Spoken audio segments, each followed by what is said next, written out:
श्री लक्ष्मण जी भगवान के पास पहुंचे और भगवान के पास पहुंचकर लक्ष्मण जी ने भगवान से कुछ प्रश्न किए। महाराज क्या प्रश्न किए?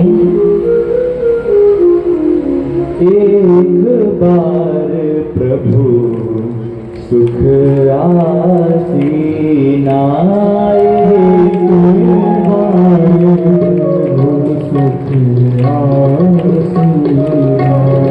लक्ष्मण बचन कहे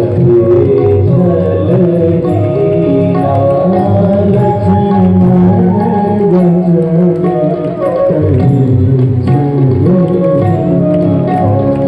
सुर नर मुनि सचराचर साई, मैं पूछूं निज प्रभु की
राघवेंद्र सरकार अत्यंत सुख से बैठे हुए थे।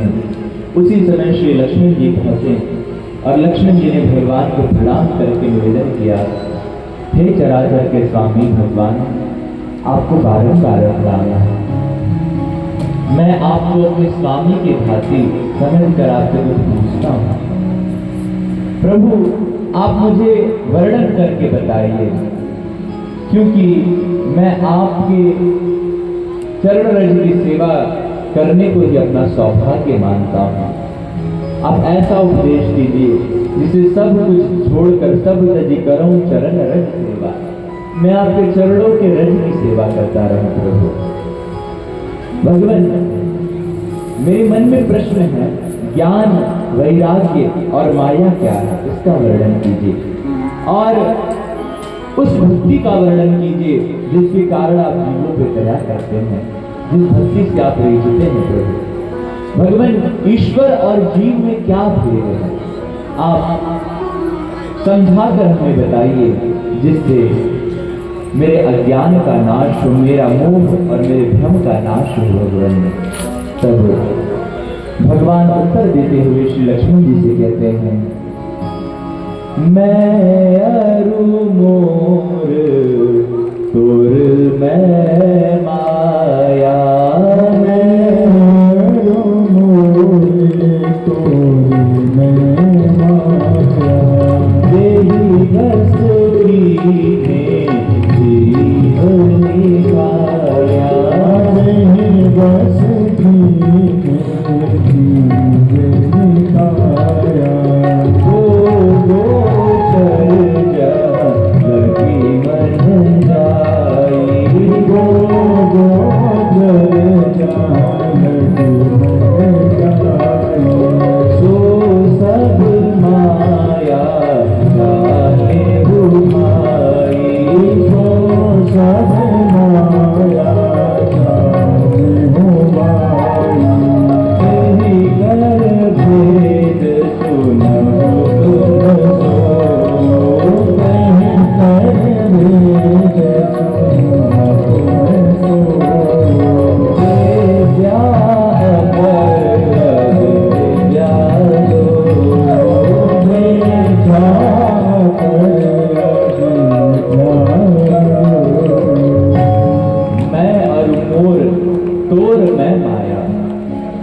ये जो जीवों में मैं और मेरेपन की भावना है, ये मेरा ये तेरा, यही माया है जिसने सारे जीवों को वश में करके रखा है। ये माया बड़ी प्रबल है। ये माया सबको अपने इशारों पे नचाती है। जैसे नट अपने उंगलियों से कठपुतलियों को नचाता है, वैसे ही ये माया सारे जगत को नचाती है। इस माया के वश में होकर के जीव नाना प्रकार के धर्म अधर्म को करता है। धर्म अधर्म का बिना ज्ञान रखे वो सारे कर्मों को करता है। लेकिन इस माया से पार पाना तो बड़ा दुष्कर है, परंतु जो भगवान के भक्त हो जाते हैं वे सहज रूप में माया से पार पा लेते हैं।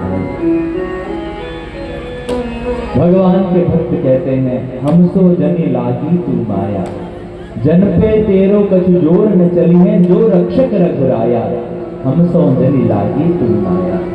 अरे माया, यदि तू हमसे लगी तो ध्यान रखियो, जन पे तेरो कछु जोर न चली है। तो भगवान के भक्त हैं, रघुनाथ जी के जन हैं, उन पे तुम्हारा कोई जोर नहीं चलेगा। जो रघुनाथ जी रक्षक हैं, तो किसी भक्त के चक्कर में पड़ी तो जीवन भरत मरहुगी पानी, तो जीवन भर पानी भरती रह जाएगी माया। इसलिए भगवान के भक्तों के चक्कर में मत पड़ना चाहिए, क्योंकि भगवान के भक्त अहंता और ममता से सदैव शून्य है महाराज। देखने में भले लगे कि ये संसार को ग्रहण किए हुए हैं, लेकिन मन उनका सदैव निरासक्त रहता है महाराज, आसक्ति नहीं रहती है। हमारे ब्रज के संत में श्री कुंभन दास जी महाराज श्रीनाथ भगवान को वो पद सेवा किया करते थे, पद सुनाते थे। क्षत्रिय कुल का जन्म है इनका। तो कुंभन दास जी महाराज एक दिन श्रीनाथ जी को बैठ करके पद सुना रहे हैं महाराज, कीर्तन कर रहे हैं। और उसी समय क्या हुआ, इनके जो पुत्र थे वो श्रीनाथ जी की गैया चराने ले गए। गैया चराने ले गए तो जंगल में एक सिंह मिल गया महाराज। सिंह गाय की ओर झपटा तो सामने ये आ गए। सिंह ने कहा, तुम सामने से हट जाओ, मेरे शिकार ये गाय है।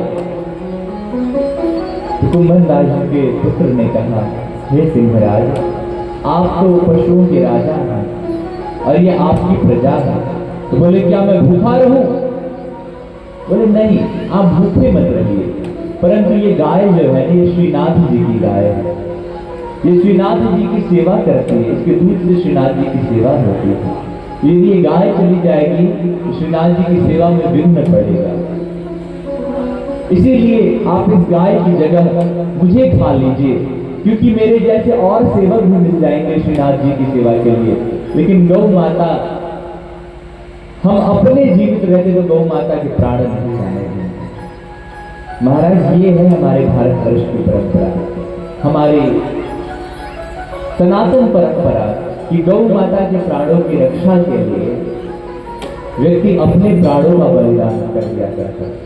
लेकिन आज की कैसी परंपरा है महाराज, आज के जो सनातनी हिंदू हैं उनके सामने महाराज गाय कट जाती है और उनका खून तक नहीं फैलता महाराज। जिसके सामने गाय कट रही है और वो शांति से बैठा है महाराज, तो वो पुरुष और स्त्री कहलाने योग्य नहीं है। उसके अंदर तो नपुंसकता के लक्षण है, उसके अंदर शौर्य नहीं है, रक्त के रूप में उसके शरीर में तो पानी ही बह रहा है महाराज। वो जीवन भर इस पृथ्वी पर बोझ बन के रहेगा, जो इस राष्ट्र की रक्षा न कर पाए, जो गौ की रक्षा न कर पाए, जो संत ब्राह्मण की रक्षा न कर पाए, जो स्त्री बालक की रक्षा न कर पाए, वो इस संसार के ऊपर, पृथ्वी के ऊपर भार उठाना है। हमारा कितना बड़ा दुर्भाग्य कि ये धर्म प्राण भारतवर्ष, जिस धर्म प्राण भारतवर्ष के आराध्या गौ माता। गौ माता सारे जगत की आराध्या है। सर्वदेवमय गावः, गौ सर्वदेवमयी है महाराज। सभी देवताओं के जो आराध्य हैं वो भगवान कृष्ण हैं। शास्त्र में वर्णन आता है, आकाशात् पतितं तोयं यथा गच्छति सागरं, सर्वदेव नमस्कारं केशवं प्रतिगच्छते। जैसे आकाश से जल की बूंद गिरती है महाराज, तो वो स्वतः समुद्र तक पहुंच जाती है। कैसे? या तो नदी में गिरेगी तो नदी के माध्यम से पहुंच जाएगी वो बूंद। यदि नदी में नहीं गिरी, किसी गड्ढे में गिर गई, तो सूर्यदेव वाष्पीकरण कर लेंगे और वाष्पीकरण करके सूर्यदेव पुनः वर्षा करेंगे, फिर से वो नदी में गिरेगी, तब वो पहुंच जाएगी समुद्र में। ऐसे ही आप किसी देवता को प्रणाम करिए, अंत में वो केशव के चरणों में ही प्रणाम निवेदित होता है। तो सारे जगत के आराध्य भगवान, और भगवान की भी आराधना है गौ माता। भगवान हमेशा गौ माता के चरणों के पीछे चलते हैं, ताकि गौ रज जो उड़े वो भगवान के माथे पे लगे। तो ऐसी गौ माता जो धर्म प्राण है महाराज, जिनकी एक एक अंग में देवता बसते हैं, यहाँ तक जिस लक्ष्मी की कामना ये सारा जगत करता है, वो लक्ष्मी माता गौ माता के गोबर में निवास करती है। इसीलिए हमारे वहां परंपरा है महाराज, कोई भी शुभ कर्म होगा तो शुभ कर्म करने से पहले घर में गाय के, देशी भारतीय गौ माता के गोबर से घर में लेपन किया जाता है। क्यों? क्योंकि जब उस गाय के गोबर से लेपन करते हैं तो घर में लक्ष्मी का आगमन होता है महाराज। तो अब तो लोगों के घर फर्श के हो गए, तो गाय के गोबर से तो रहित ही हो गया लोगों का घर। लेकिन परंपरा रूप में महाराज मुख्य द्वार में जो चौखट होती है उस पर तो कम से कम गाय के गोबर से लेपन करना ही चाहिए। हमारे वृंदावन में आज भी जब राधा वल्लभ लाल का व्यावला होता है तो सातिया का निर्माण गाय गौ माता के गोबर से ही होता है। जब द्वार पूजन किया जाता है उस समय भी गोबर लगाया जाता है महाराज। तो गौ माता के गोबर में लक्ष्मी का निवास होता है। तो ऐसी सर्वदेवमयी गाय माता आज हमारे राष्ट्र में कट रही है, और हम सभी शांति से बैठकर इसे सहते जा रहे हैं महाराज। ये बिल्कुल उचित नहीं। आप जिस योग्य हैं उस योग्यता से इसका विरोध करना चाहिए और सभी को एक साथ मांग करना चाहिए कि गौ माता राष्ट्र माता बने, ताकि राष्ट्र माता बनने के बाद इस भारत की भूमि को दोबारा से गौवध के कलंक से कलंकित ना होना पड़े महाराज। जैसे कि हमारी राष्ट्रीय पक्षी मोर है, राष्ट्रीय पशु बाघ है, तो ऐसे ही महाराज राष्ट्र माता गौ माता को घोषित करना चाहिए। जैसे बाघ और मोर को कोई नहीं मार सकता, ऐसे गौ माता जब राष्ट्र माता बन जाएंगे तो ये भारत की भूमि गौवध के कलंक से मुक्त हो जाएगी महाराज। और जिस दिन भारत की भूमि गौवध के कलंक से मुक्त हुई उसी दिन महाराज भारत उन्नति के पथ पर तीव्रता से आगे बढ़ने लग जाएगा। तो प्रधान क्या है? प्रधान ये है महाराज कि हमारी जो प्राचीन परंपरा चली आई उस परंपरा को समझ करके, उस परंपरा का आदर करते हुए गौ माता की सेवा करनी चाहिए। घर पे यदि गौ माता विराजमान है तो परम सौभाग्य, नहीं तो गांवों में नगरों में गौ माता कहीं ना कहीं घूमती रहती है। तो एक बड़ा मैं अच्छा विकल्प बताता हूँ, क्या करिए। जो हमारी परंपरा है, हमारे वहाँ कहा जाता है पहली रोटी गाय की, आखिरी रोटी कुत्ते की, और गौ माता और कुत्ते ही सबसे अधिक महाराज रोडों पे घूमते हैं। अब मान लीजिए कोई गांव है, उदाहरण के तौर पर बता रहा हूं, अब उस गांव में 1000 घर है महाराज। 1000 घर में से रोज यदि 2-2 रोटी गाय और कुत्ते के लिए निकाली जाए महाराज, तो क्या किसी गांव में या किसी नगर में 100-200 गाय से ज्यादा होंगी महाराज? नहीं ना, इतनी बहुत ज्यादा अगर मैं कहूँ तो। अगर 1000 घर से 2 रोटी निकल रही है तो एक एक गाय के लिए 10-10 20-20 रोटी होती महाराज दोनों समय। तो कौन दुखी रहेगा महाराज? कौन सी गौ माता दुखी रह जाएगी? कुत्ते भी बहुत ज्यादा 200-300 होंगे महाराज। एक एक घर से जब 2-2 हजार रोटी निकलेगी पूरे गांव से तो उनके भी घर पेट भोजन की व्यवस्था हो जाएगी महाराज। तो इसमें दुखी कौन रहेगा? हमारे वहां परंपरा है कि रोज चींटियों को आटा देना चाहिए। सब लोग चींटियों को आटा देंगे, वो भी संतुष्ट होंगे महाराज। हमारे वहां पंच महायज्ञ कहे गए। आप कभी नित्य कर्म पूजा प्रकाश पढ़िए, उसमें पंच महायज्ञ का वर्णन आया है। चींटियों को आटा देना, पंछियों को दाना डालना। पंछियों को दाना डालने के आप उनकी भी क्षुधा नष्ट होगी, उनके लिए जल रखेंगे, उनकी प्यास नष्ट होगी महाराज। तो बस थोड़ा सा दिन का 10-5 मिनट यदि आप निकाल लिए, उससे अपने साथ साथ आप सारे जीवों को संतुष्ट कर पाएंगे महाराज। हमारी परंपरा यही सिखाते आई है, लेकिन दुर्भाग्य तो ये है कि इस परंपरा का विस्मरण होते जा रहा है लोगों को, और छोटा सा कार्य लोगों को बहुत भारी लगता है। इसीलिए जिस माध्यम से जितनी आपकी सामर्थ्य, उस सामर्थ्य से अपने घर पर रह के महाराज आप कर सकते हैं। जो हमने विकल्प बताया तनिक भी कठिन है ये विकल्प। इसमें क्या कठिन है? सबके घर महाराज रोटी बनती है भोजन करने के लिए।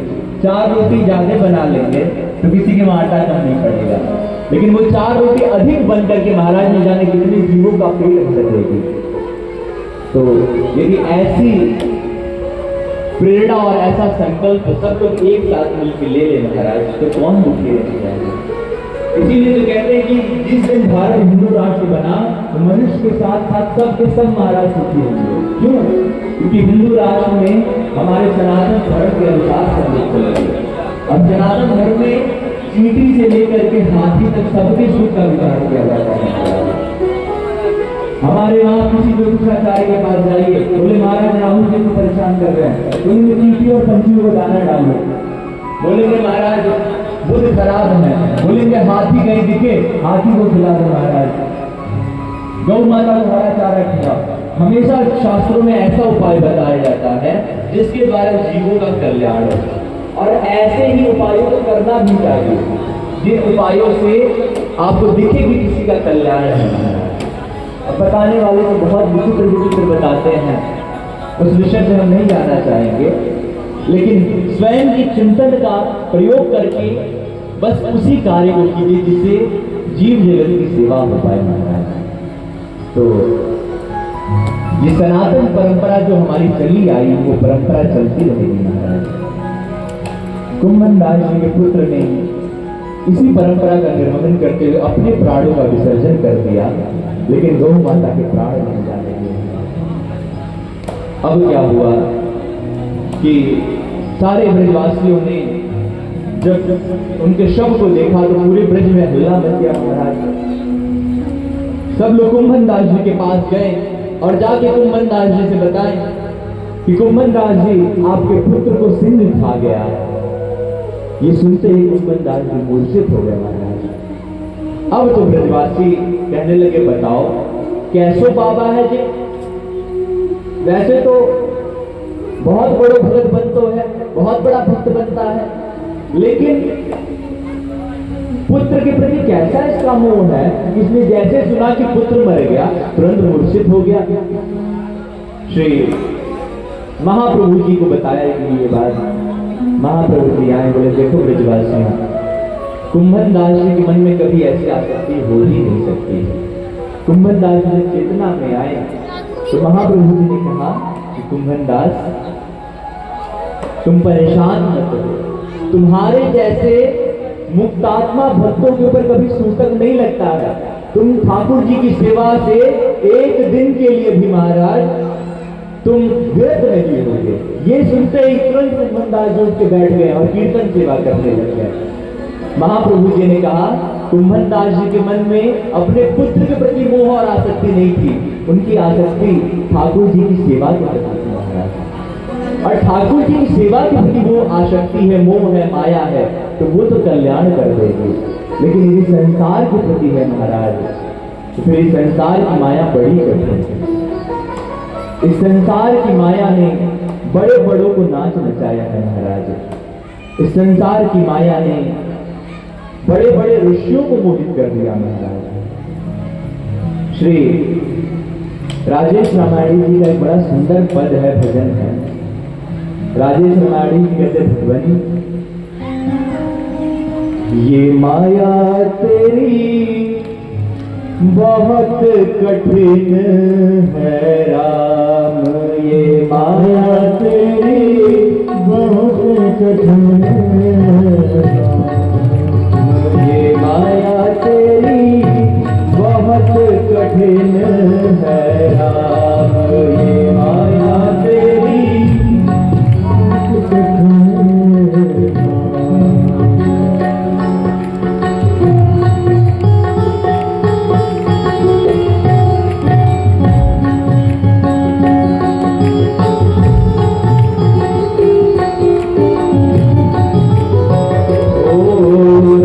मांस हड्डी के ढेर पर बढ़ा हुआ है जा, रक्त मांस हड्डी पे बढ़ा हुआ है जा, रक्त मांस हड्डी के ढेर पर बढ़ा हुआ है जा, रक्त मांस हड्डी के ढेर पर बढ़ा हुआ है जा, देख उसी की सुंदरता हो जाए नींद हराम, माया तेरी बहुत कठिन है राम, ये माया तेरी बहुत कठिन है। श्री राघवेंद्र सरकार की जय हो।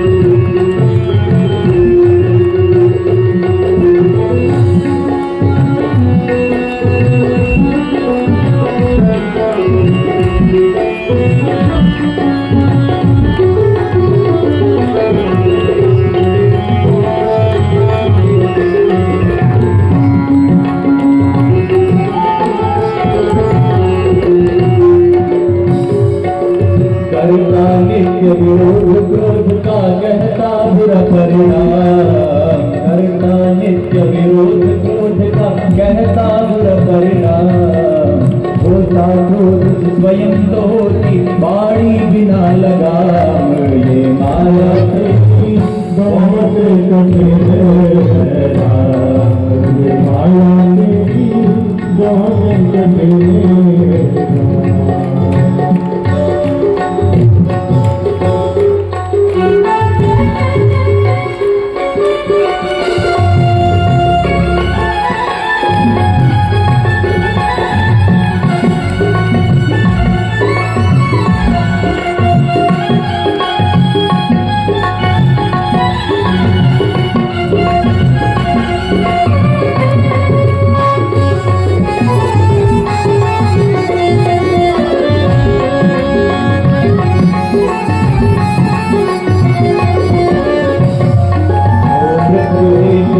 है औरों की रोज सवेरे शाम, मृत्यु देखता है औरों की रोज सवेरे शाम, मृत्यु देखता है औरों की रोज सवेरे शाम, मृत्यु देखता है औरों की रोज सवेरे शाम, भवन बनाता ऐसे जैसे हरदम यहाँ मुकाम, ये माया तेरी बहुत कठिन है राम, ये माया तेरी बहुत कठिन है राम, ये माया तेरी बहुत कठिन है राम।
हे रघुनंदन, ये आपकी माया बड़ी कठिन है, इस माया का पार हम नहीं पा सकते।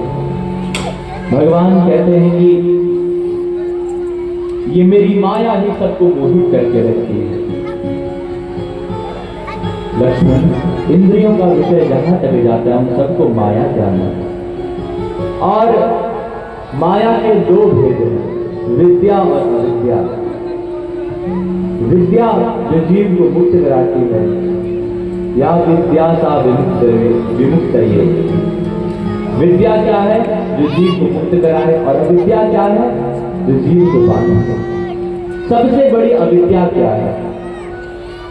जो आपका है उसको अपना मानना। ये संसार स्वप्न की भांति है महाराज। ब्रह्म सत्यम जगत मिथ्या, भगवान सत्य है, जगत स्वप्न की भांति मिथ्या है। लेकिन हम भगवान को तो नहीं मान पाते और जगत को सत्य मानते हैं महाराज। भगवान से विमुख है, संसार के सम्मुख है, इसीलिए महाराज दुखी हैं, और यही अविद्या कहलाती है। विद्या क्या है? ये जान जाना कि हर रूप में भगवान ही है, ये विद्या है महाराज। इसी विद्या और अविद्या से ये सारा जगत आच्छादित है महाराज। जीव कौन है? जो माया और ईश्वर, माया के प्रभाव से ईश्वर और अपने स्वरूप को नहीं जानता, वो जीव है महाराज। और जो बंधन और मोक्ष दोनों से परे है, जो माया का प्रेरक है, वो ईश्वर है। वही ईश्वर इस जगत की उत्पत्ति, पालन, संहार करता है। जन्माद्यस्य यतोऽन्वयादितरतश्च साध्ये स्वभिज्ञः स्वराट् देवे ब्रह्महृदाय आदिकवये मुह्यन्ति यत्सूरयः तेजो वारिप्रदां यथा विनिमयो यत्र त्रिसर्गो मृषा धाम्ना स्वेन सदा निरस्तकुहकं सत्यं परं धीमहि। वो ईश्वर जो इस जगत की उत्पत्ति, पालन, संहार करने वाला है। जन्माद्यस्य यतोऽन्वयादितरतः, अंदर गजरे के भाव से इस जगत में है भी और नहीं भी। जैसे कि कमल जल पे रहता भी और जल से बाहर भी रहता है, ऐसे ही परमात्मा इस जगत में है भी और नहीं भी है। यतोऽन्वयादितरतः साधे स्वभिज्ञः स्वराट्, भगवान स्वराट है, स्वयं प्रकाशवान है। तेने ब्रह्म हृदय आदि कवये मुह्यन्ति यत्सूरयः, जिन्होंने अपने संकल्प से ब्रह्मा जी को आदि कवि बना दिया, वेदों का ज्ञान करा दिया, उन्हीं भगवान की माया बड़े बड़े ज्ञानियों को मोहित कर देती है महाराज। तेजो वारिमृदां यथा विनिमयो यत्र त्रिसर्गो मृषा, ये जो त्रैसर्गिक माया है, जैसे आप कभी यात्रा करिए, गर्मी की दिनों में यात्रा कीजिए, तो यात्रा करते समय आपको दूर रोड पे लगता है कि आगे जल है, जलाशय है या पानी जमा हुआ है, लेकिन आप वहां जाते हैं तो आपको जल नहीं दिखाई पड़ता महाराज। ठीक ऐसे ही कभी कभी सूर्य की रश्मियों के ही कारण जल में स्थल का भ्रम हो जाता है महाराज। रहता तो जल है वहां पे, लेकिन लगता है वहां भूमि है। इसी प्रकार से जो वास्तविक सत्य परमात्मा है, माया उनको तो छिपा देती है, और ये माया जगनिका जो है, ये सबके आंखों के सामने आकर के भगवान को छुपा करके संसार दिखाने लग जाते हैं महाराज। माया जगनिका छन्न मध्या रोक्षण मध्य।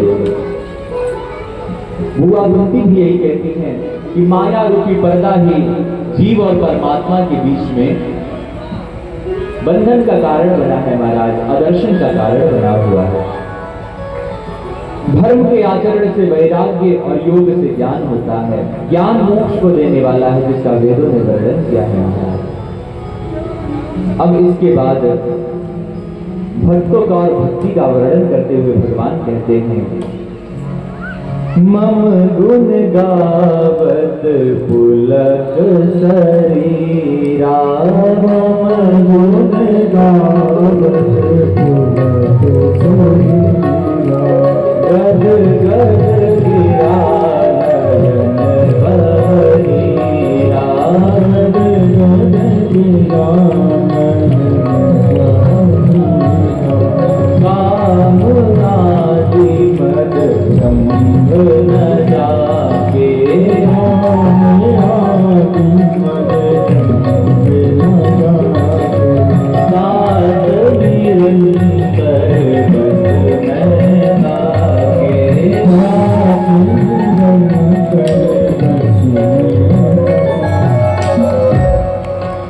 भगवान कहते हैं मेरे गुणों को गाते कहते सुनते जिसकी वाणी गदगद हो जाए, आंखों से आंसू बहने लग जाए महाराज। जो काम मद और दम यानी पाखंड से रहित है, कहते हैं हे लक्ष्मण हे भाई, मैं सदा उसके हृदय में रहता हूं। और कैसे? तात निरंतर बसमय ताकि मैं उसके वश में हो जाता हूं। जिसके अंदर ये गुण है, मेरे कथा को सुनकर, मेरी कीर्ति को, यश को सुनकर जो मेरे प्राण प्यारे भक्त भावुक हो जाते हैं, ऐसे भक्तों के मैं वश में रहता हूं। जो मनसा वाचा कर्मणा निष्काम भाव से मेरा भजन करते हैं, भगवान कहते हैं तिनके हृदय कमल महु करम सदा विश्राम। किनके हृदय कमल? वचन कर्म मन मोर गति भजन करहु निहि काम, तिनके हृदय कमल महु करम सदा विश्राम। जो मनसा वाचा कर्मणा एकमात्र मेरी ही शरण में है, मेरी ही गति है जिनकी, जो निष्काम भाव से मेरी सेवा करते हैं। भगवान कह रहे हैं उनके हृदय में मैं जाता नहीं हूं, मैं विश्राम करता हूं। विश्राम व्यक्ति कहां पे करता है? जो इसका स्थान होता है, घर होता है, वहीं पे ना। कहीं रिश्ते की वजह से गया है तो जाएगा, बैठ के वापस आ जाएगा। लेकिन व्यक्ति विश्राम वहीं पे करता है जहां पे उसका स्वयं का स्थान होता है, जहां अपनापन होता है। भगवान कहते हैं कि ऐसे भक्तों के हृदय में मैं जाता हूं और जाके एक किनारे अपने धनुष को रख देता हूं, इधर अपने डोरी को रख देता हूं और शांति से पैर फैला के लेट जाता हूं महाराज, और उसके हृदय कमल में विश्राम करने लग जाता हूं। अब महाराज इस प्रकार से भक्ति योग का वर्णन करके श्री राम जी ने लक्ष्मण जी को सुख दिया, उपदेश किया। महाराज लक्ष्मण जी बड़े प्रसन्न हो रहे हैं। अब राम जी पंचवटी में निवास कर रहे हैं महाराज। एक दिन की घटना है, सूप नखारा बन कर बही, सूप नखारा दोष हृदय दारुण जस अदिति,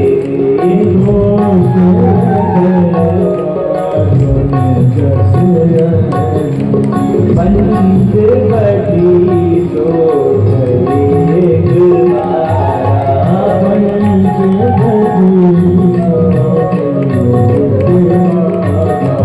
देखी विकल भय जुगल कुमारा,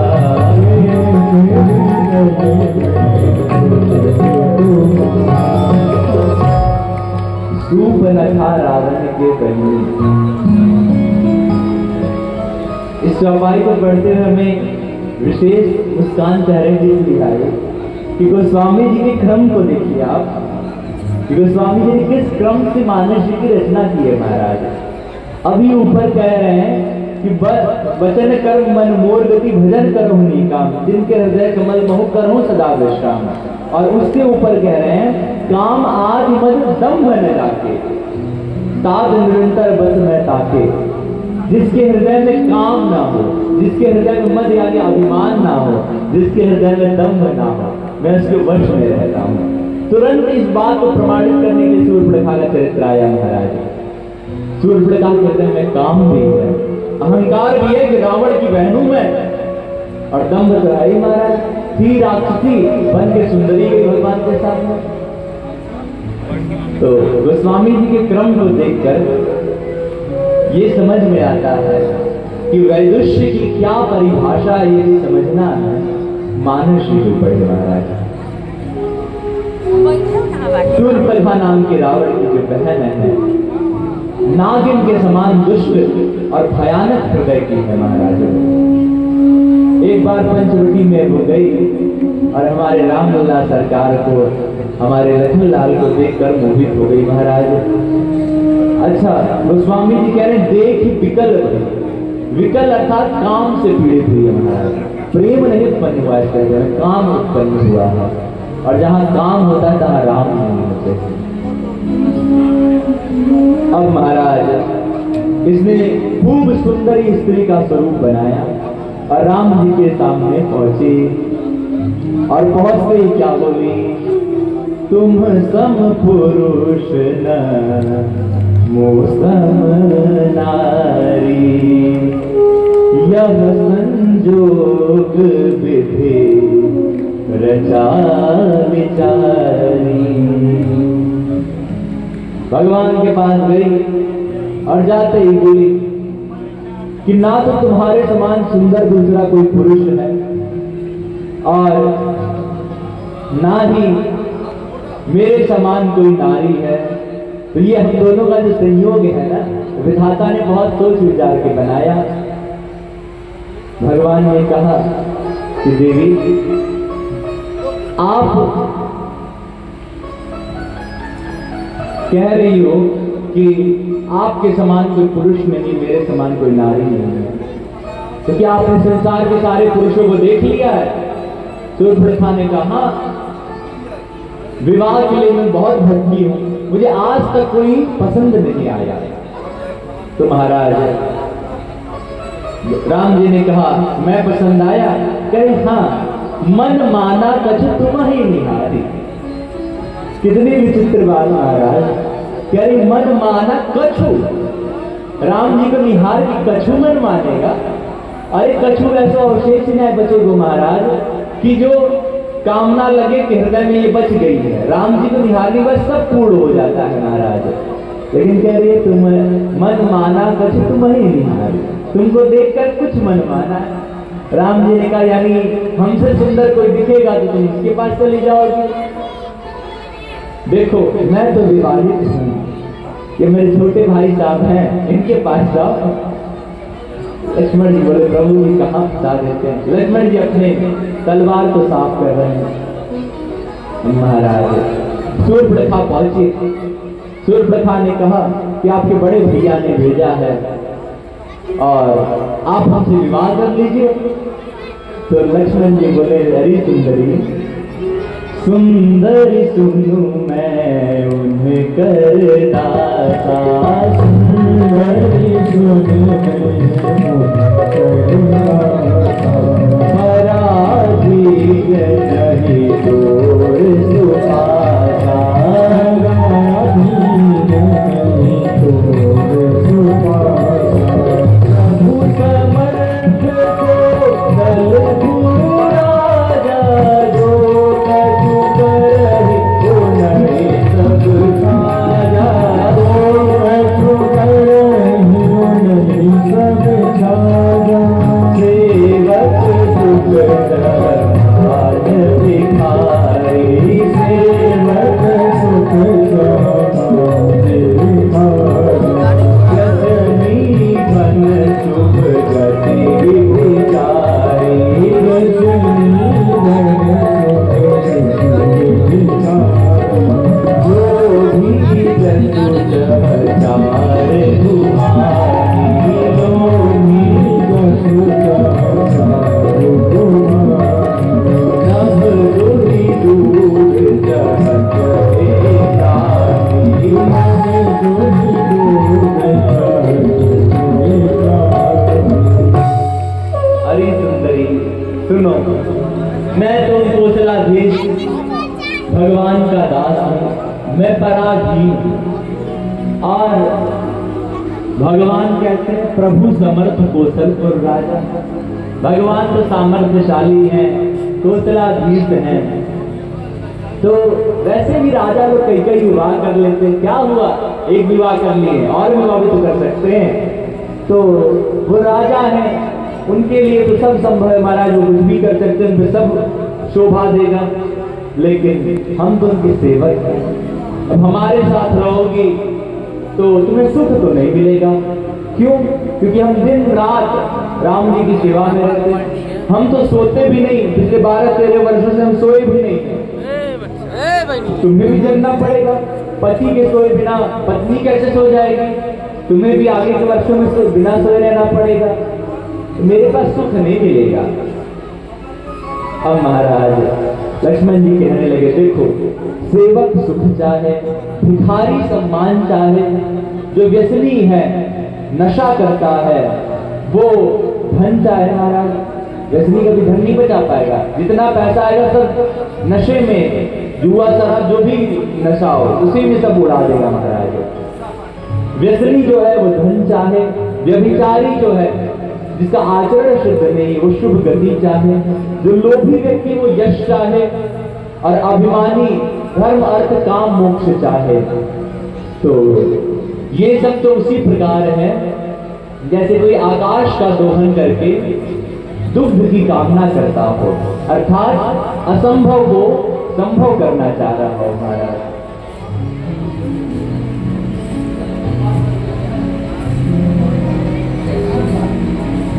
असंभव को कोई संभव करना चाहे तो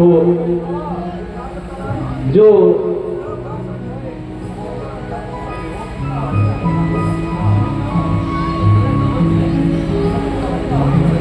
भगवान के प्राण प्यारे भक्त हैं वो महाराज भगवान को अपना परम से स्वामी जानकर उनको अपना सेवक मानते हैं। श्री लक्ष्मण जी जानते हैं कि यदि ये हमारे पास आई तो हमारा स्वभाव जो है शेषनाग के तो अवतार है, कहीं भगवान के पास आई हमारा दिमाग फिर गया तो हमने तलवार बाण चला दिया, कुछ तो अच्छा नहीं वो फिर नहीं होगा, प्रभु के पास भेजो इसको। अब महाराज फिर लौट कर राम जी के पास आई। राम जी ने कहा देखो हम तो विवाहित थे, एक पत्नी व्रतधारी है। लक्ष्मण जी ने जो कहा गलत नहीं था, राजा का ही विवाह कर सकता है, लेकिन हम उनमें के राजा नहीं है। हम तो उस नियम का पालन करने वाले हैं जो हमारी परंपरा सिखाती है, बस एक पत्नी व्रत धारण करो। अब राम जी फिर लक्ष्मण जी के पास मिला, लक्ष्मण जी राम जी के पास, राम जी लक्ष्मण जी के पास। शूर्पणखा ने कहा इन्होंने तो हमें फुटबॉल बना दिया है, कोई इधर से उधर फेंके, कोई उधर से इधर फेंके महाराज। अब शूर्पणखा बहुत खिसियाई, तब खिसियानी राम पही गई, रूप भयंकर प्रकटत भई। अत्यंत खिसिया के महाराज भयंकर स्वरूप अपना प्रकट किया वास्तविक स्वरूप, और बोली कि ये स्त्री ही मेरे मनोकामना की सिद्धि में बाधा है, इसीलिए मैं सबसे पहले इस स्त्री को खा जाऊंगी। जब इसकी पत्नी नहीं रहेगी तो एक पत्नी व्रतधारी कहां रहेगा ये। अब महाराज जो जानकी जी भगवत प्राप्ति में परम साधक हैं, जिन जानकी जी की कृपा से जयंत को भगवान ने क्षमा किया, जिन जानकी जी की कृपा के बिना भगवान की भक्ति को नहीं प्राप्त कर सकता, ऐसे जानकी जी जो भगवान को मिलाने वाली हैं, ऐसे जानकी जी को साधक न समझकर भगवत प्राप्ति में शूर्पणखा बाधा मान बैठे। क्यों महाराज? क्योंकि इसके हृदय में दम्भ था, और भगवान को कपट और दम्भ नहीं पसंद। तो भगवान ने लक्ष्मण जी को इशारा किया। लक्ष्मण जी बोले बस प्रभु जी ने तलवार तैयार रखे थे, हमें पता था कुछ ऐसा ही होने वाला है। अब जैसे ये दौड़ी महाराज, लक्ष्मण जी खट से गए और लक्ष्मण जी ने इसके नाक और कान काट दिए। बोलिए असुर निकंदन भगवान की। अब महाराज नाक कान कटी तो ये दौड़ते भागते हुए अपने भाई खरदूषण के पास गए। बोले धिक्कार है तुम्हारे ऊपर कि तुम्हारे रहते हुए तुम्हारे तैयारी हो रही है, बहन का नाक कान काट दिया महाराज। खरदूषण ने पूछा क्या हुआ बहन, ये धृष्टता किसने की है? तो शूर्पणखा ने कहा अरे मैं तो बड़े प्रेम से गई थी राम के पास, लेकिन उसने मेरा अपमान करके मेरे नाक कान कटवा दिए, जाओ मेरा बदला लो। अब महाराज खरदूषण अपनी सेना लेकर पहुंचे हैं। राम जी ने खेल ही खेल में खरदूषण को उनकी सेना के सहित नष्ट कर दिया महाराज। बोलिए असुर निकंदन भगवान की। अब खरदूषण को मरवा के शूर्पणखा चली रावण को मरवाने महाराज।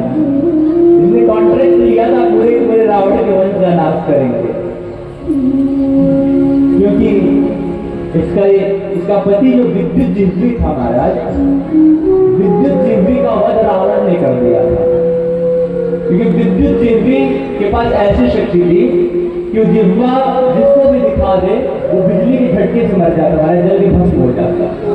तो रावण ने मात्सर्यवश इसके विद्युत जिह्वे का वध कर दिया था। तब से शूर्पणखा के अंदर प्रतिशोध की भावना थी और इसीलिए वो सबका नाश करवा के मानी महाराज खरदूषण को मरवा के रावण के पास पहुंची और रावण के पास जाकर के रोने लग गई।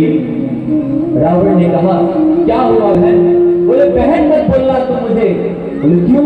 बोले, तुम भाई हो? अरे अपने आप को त्रिलोक विजेता रावण कहते हो कि बड़े बड़े देवता सारे ग्रह गोचर मेरे चरणों में पड़े रहते हैं और तुम्हारे रहते हुए तुम्हारी बहन के किसी ने नाक कान काट लिए। काहे की वीर हो तुम? बस दिन रात मजरा पी के पड़े रहते हो। अरे तुम तो अनीति अन्याय के मार्ग पे ऐसे बड़े हो कि अपना भी तुम पतन कराओगे, पूरे वंश का भी पतन कराओगे। बोले, हुआ क्या कहे? शूर्पणखा ने कहा कि मैं पंचवटी में विचरण कर रही थी, मैंने वहां 2 युवकों को देखा और मैं उनके पास प्रेम का प्रस्ताव लेकर गई थी। उनका स्वरूप इतना सुंदर है रावण कि उनके स्वरूप को देख करके तो साक्षात कामदेव भी मोहित हो जाए। तो भला मैं कैसे अपने मन को नियंत्रित करती? मैं भी मोहित हो गई उनके पास, तो उन्होंने मेरे नाक कान काट दिए। रावण ने कहा, बहन यदि ऐसी बात थी तो तुम खरदूषण के पास जाती, मेरे पास क्यों आई हो? बोले, खरदूषण तो मरवा के आई हूं, तुम्हारी बात है। बोले, खरदूषण के पास मैं गई थी लेकिन खरदूषण का उन्होंने वध कर दिया। अब रावण आश्चर्यचकित हुआ, खरदूषण का वध कर दिया? खरदूषण तो मेरे समान बलशाली थे। वो ना हो, वो पुरुष रूप में, मनुष्य रूप में अवश्य भगवान। रावण समझ गया महाराज कि अब मेरा जो अंत समय है वो निकट आ गया। रावण ने सोचा, अकेले जाऊंगा युद्ध करने, अकेले मर के आ जाऊंगा, बहुत ज्यादा अपने साथ 1000 2000 बहुत ज्यादा 1 लाख सैनिकों को लेके जाऊंगा, बाकी के लोग तो नर्क में गिरेंगे। तो ऐसा काम करो महाराज कि हमारे साथ पूरे कुल का उद्धार हो जाए, क्योंकि इस तामस शरीर से, इस तामसिक शरीर से भजन नहीं होगा महाराज। इसीलिए रावण ने विचार किया कि कुछ ऐसी योजना बनानी चाहिए। वही है भजन न तामस देहा, मन क्रम वचन मंत्र दृढ़ एहा। इस तामस शरीर से भजन नहीं होगा, इसीलिए ऐसा कुछ करो कि अपने साथ साथ पूरे कुल का उद्धार कर दो। भगवान के तो दर्शन से कल्याण हो जाता है। यदि वो भगवान होंगे तो वो मेरा वध कर देंगे, और यदि कोई सामान्य मनुष्य या देवता होंगे तो ऐसे जाने कितने देवताओं को मार कर रखा, उसे मार देंगे। तो मेरे तो दोनों हाथ में लड्डू है। रावण इस स्तर का ज्ञानी था कि अपनी मृत्यु पहले जान गया था महाराज रावण। इसीलिए कहा गया कि रावण के समान कोई ज्ञानी नहीं हो सकता महाराज। यदि रावण विभीषण जी की बात मान के भगवान राम की शरणागति ग्रहण कर लेता तो आज तक रावण का कोई वध नहीं कर पाता महाराज, क्योंकि मृत्यु को उसने अपने वश में करके रखा था, आयु को वश में करके रखा था, काल को वश में करके रखा था रावण ने। तो रावण ने योजना बनाई और योजना बना के सोचा कि कैसे क्या करना चाहिए महाराज। तो रावण मारीच के पास गया जो समुद्र के तट पर रहता था, और मारीच के पास जाकर कहा कि हे मित्र, आज हमें तुम्हारे सहायता की आवश्यकता है। मारीच ने कहा, कहो लंकेश, क्या सहायता चाहिए? बोले, इस समय दशरथ नंदन श्री राम पंचवटी में हैं, उन्होंने मेरी बहन शूर्पणखा के नाक कान काट दिए, तो उनका वध करने के लिए खरदूषण गए, खरदूषण का भी वध कर दिया उन्होंने। तो इससे तो ये जानना पड़ता है कि वो कोई सामान्य पुरुष नहीं है, सामान्य वीर नहीं है। इसलिए मेरे पास एक योजना है कि तुम सोने का हिरण बन के जाओ और सोने का हिरण बन के राम का चित्त अपनी ओर आकर्षित करना। राम तुम्हारे पीछे जाएंगे और उनकी जो पत्नी है वो जब अकेले रह जाएगी तो मैं उसका हरण करके लेते आऊंगा, हमारा बदला पूरा हो जाएगा। तो अपनी पत्नी को छुड़ाने के लिए राम आएंगे और यदि वो भगवान रहे तो हमारा उद्धार, और यदि वो मनुष्य रहे तो उनका उद्धार। अब महाराज मारीच ने कहा, देखो वो साक्षात भगवान ही है, उन्होंने ही मेरे ऊपर बिना फड़ के बाढ़ का प्रहार किया था और मैं 100 योजन दूर यहाँ आके गिरा हूं, तो उनसे मत भिड़ो रावण, नष्ट हो जाओ। लेकिन रावण अहंकार में किसी की बात नहीं सुना उसने महाराज। रावण ने कहा कि देखो मेरी बात मान जाओ। बोले मैं वहां जाऊंगा तो मारा जाऊंगा। रावण ने कहा वो तुम नहीं जाओगे तब भी मारे जाओगे। रावण ने कहा अगर जाओगे वहां तो मेरा काम करके मरोगे और नहीं जाओगे तो हम मार देंगे तुम्हें। मारीच ने सोचा इस दुष्ट के हाथों क्यों मरना, भगवान के हाथों मरेंगे सदगति मिलेगी। बोले ठीक है मैं जाता हूं। अब महाराज वो मारीच रावण से ऐसी मंत्रणा करके बढ़ा है महाराज। इधर एक विशेष लीला हुई महाराज। क्या? श्री लखन जी समिधा लेने के लिए वन में गए थे, लकड़ी लेने के लिए वन में गए थे।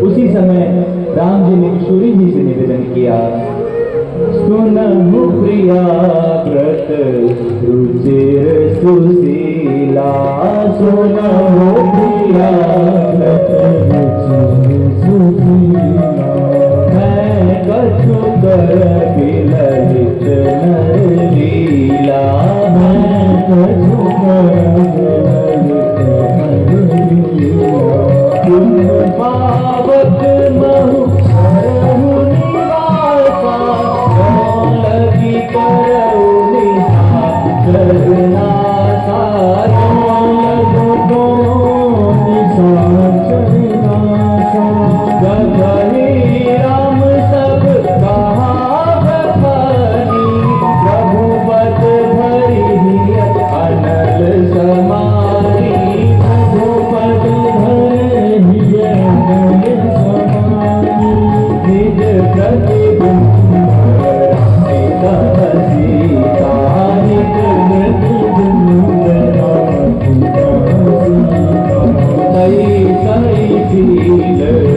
प्रतिबिंब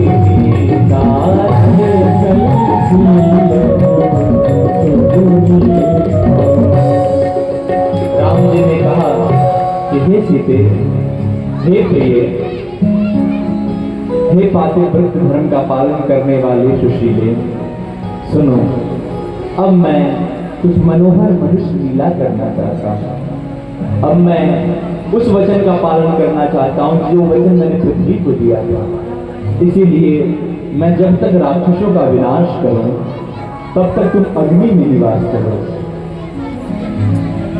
अच्छा, राम जी ने जानकी जी को अग्नि में रहने के लिए क्यों कहा महाराज?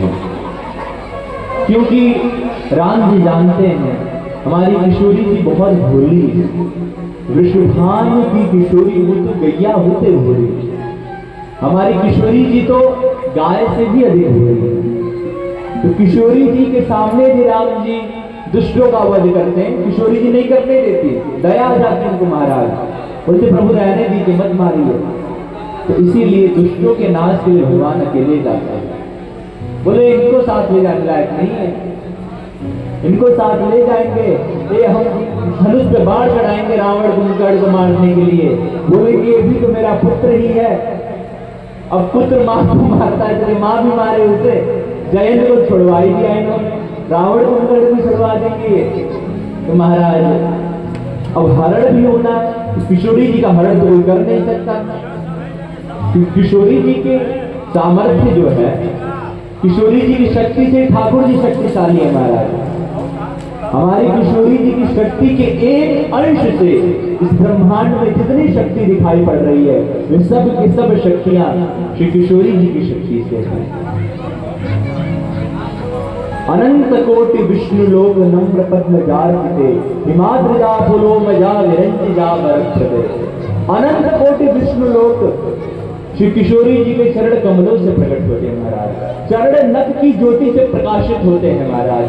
अनंत कोटि ब्रह्मा, अनंत कोटि विष्णु, अनंत कोटि भगवान शिव में जो उत्पत्ति पालन और संहार की शक्ति है, वो किशोरी जी की शक्ति का 16वां अंश भी नहीं महाराज, बस एक अंश है। हमारी किशोरी जी की शक्ति से ये सारा जगत प्रतिपालित है। कहते हैं कि रावण जो था वो सबसे बलशाली था महाराज इस समय। रावण से अधिक बलशाली था, जिसमें 100 रावणों की शक्ति थी, वो अहिरावण। रावण का वध राम जी ने किया।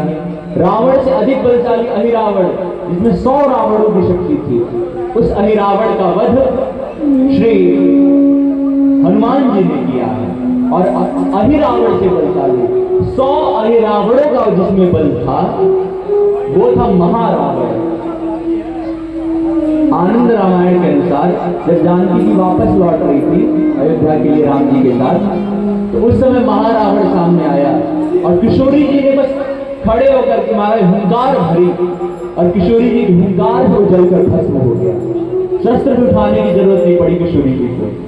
तो रावण तो बड़ी बात नहीं थी किशोरी जी के लिए, वो तो राम जी को यश देना चाह रही थी कि राम जी मार दें तो उनका यश बढ़ जाएगा। लेकिन किशोरी जी एक क्षण में रावण के कुल सहित नाश करके वापस आ जाती महाराज। लेकिन किशोरी जी राम जी की मर्यादा रख रहे हैं। तो ऐसे शक्तिशाली हैं किशोरी जी, लेकिन उतनी ही दयालु भी महाराज। ठाकुर जी ने कहा दया इनको बड़ी जल्दी आती है, हम तो थोड़े कठोर भी बन जाते हैं, ये नहीं बन पाते। इसीलिए कहते हैं कि किशोरी जी की यदि आपने चरण पकड़ लिए ना, तो फिर ये जो अवश्य में भोक्तव्यम कृतम कर्म शुभाशुभम जो भगवान की बात है ना, झूठी हो जाती है महाराज। भगवान तो थोड़े कठोर होके जीव को दुख दे भी देते हैं, लेकिन किशोरी जी दुखी नहीं देख पाती अपने भक्त को। राम जी ने विचार किया कि भाई ऐसे खतरा मोल नहीं लेना चाहिए, इनको तो अग्नि में आप निवास करिए। तुम पावक मुंह करो निवासा, जो लगी करो निशाचर नासा। तब तक मैं इन लोगों को ठिकाने लगाता हूँ जितने भी निशाचर है, फिर आप वापस आ जाइएगा। अब जब राम जी ने इस प्रकार से कहा, तो किशोरी जी राम जी के चरणों को हृदय में रखकर अग्नि में समा गई और अपने प्रतिबिंब को प्रकट किया महाराज। और वो छाया मूर्ति, वो छाया सीता को वहां पर विराजमान कर दी, जो स्वरूप और स्वभाव में किशोरी जी के समान थी। अब महाराज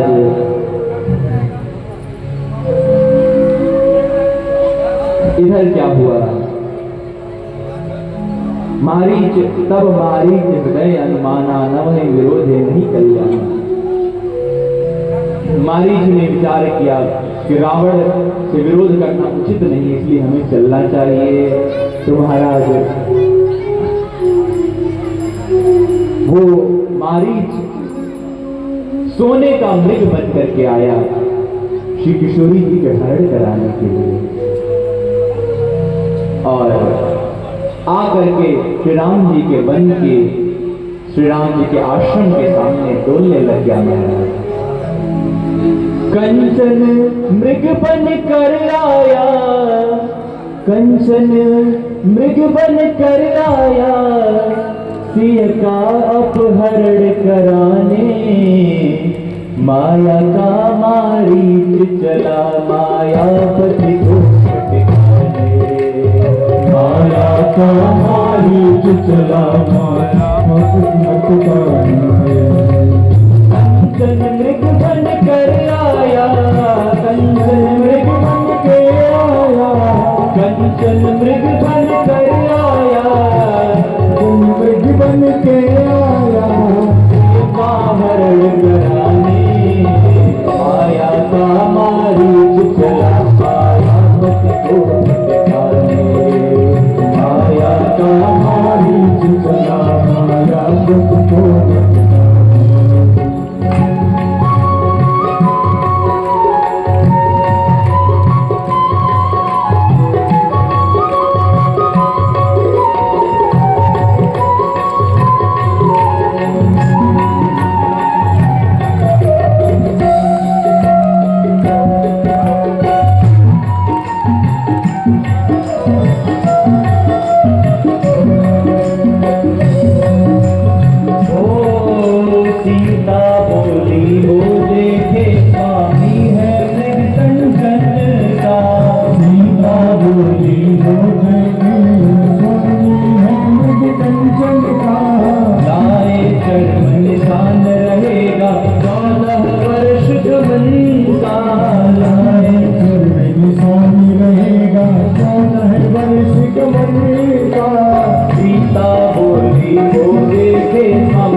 जीवन में कई बड़े न माया की छाया,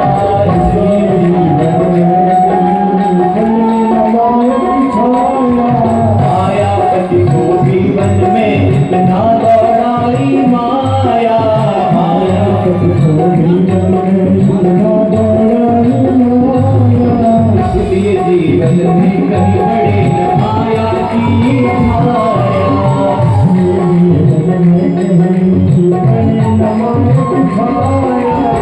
हरे जग को नचा रही है, सारे जग को नचा रही है, सारे जग को नचा रही है, सारे जग को नचा रही है। माया से चली सदाने, माया का मारी चला, माया का मारी